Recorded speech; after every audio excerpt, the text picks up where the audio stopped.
Diabetes పాలిట వరం. Diabetes patients అనకూడదేమో పాపం. ఎందుకంటే డయాబెటిస్ అనేది ఒక వ్యాధి కాదు. క్రానిక్ కండిషన్ కాబట్టి, ఆ! డిసార్డర్ కాబట్టి. ఒక డిజార్డర్ కాబట్టి. ఇప్పుడు డయాబెటీస్ ని కంట్రోల్ చేసుకోవాలి అని అంటే 3 ఏరియాలో జాగ్రత్త వహించాలి.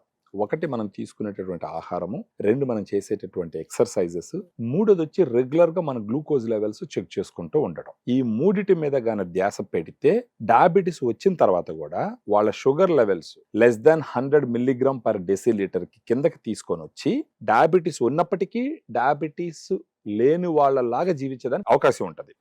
ఈ గ్లూకోజ్ కణం లోపలికి పోయేదానికి ఉపయోగపడేది ఏంటి? ఇన్సులిన్. గ్లూకోజ్ పెరిగేది ఎక్కడ? మనం తీసుకునే ఆహారం నుంచి. ఇప్పుడు ఈ ఆహారాన్ని కంట్రోల్ చేయగలిగితే గనక మనకు మేజర్ ప్రాబ్లమ్ సాల్వ్ అయిపోతుంది. ఆ విధంగా ఉపయోగపడేటటువంటి ప్రోడక్ట్ ఏంటి అని అంటే డయాగ్రాండ్. ఇది డయాబెటిక్ స్పెసిఫిక్ సప్లిమెంట్ అన్నమాట. అంటే డయాబెటీస్ వాళ్ళు తీసుకోవాల్సినటువంటి సప్లిమెంట్.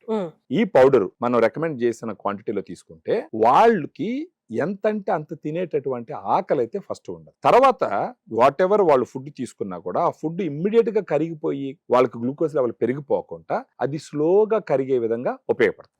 ఎందుకంటే మనకు అలవాట్లు ఏంటంటే అన్నం 3 పూట్ల అన్నం తింటాం. ఉదయం అన్నం అంటే ఇడ్లీ తిన్నా, దోశ తిన్నా, అది కూడా రైసే.